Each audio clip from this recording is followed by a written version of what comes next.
Hey, this is the home stretch with Stretch Kinetics, and we're going to do a couple of videos showing you guys a couple of different options on how you can stretch your hamstrings out. So, there are a lot of ways to do this. I think the main thing people need to think about when they're stretching the hamstrings is what's your back doing? Because I see a lot of people, they think they're stretching their hamstrings, but they kind of pass them up and they're just doing a back stretch, which is fine if you want to stretch your back, but not if you're trying to get your hamstrings.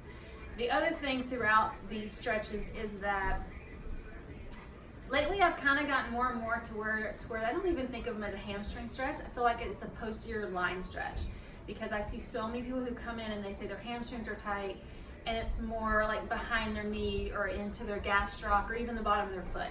So these are three great ways, three different positions that you can do it. That's going to get all of that, which is way more important than trying to just single out your hamstrings.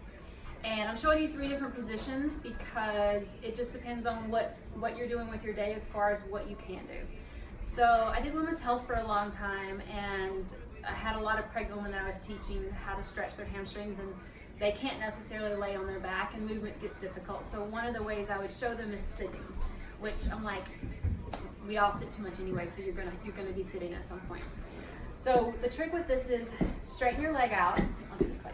Straighten your leg out. You really have to make sure you sit up nice and tall. If you slouch at all, you won't feel it. So you have to sit up nice and tall, and then you just lean forward. So it's almost like you're kind of pushing your booty back as you come up and over your leg.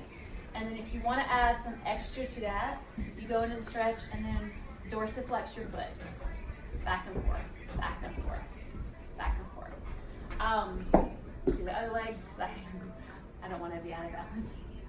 But again, if you don't feel it, straighten up, because if you slump, it goes away. Like, I don't feel anything with that. So you sit up straight, then you feel it. So that's a great way when you're at your desk, so there's no excuse. Perfect way to stretch your whole posterior line of your lower leg. Bye.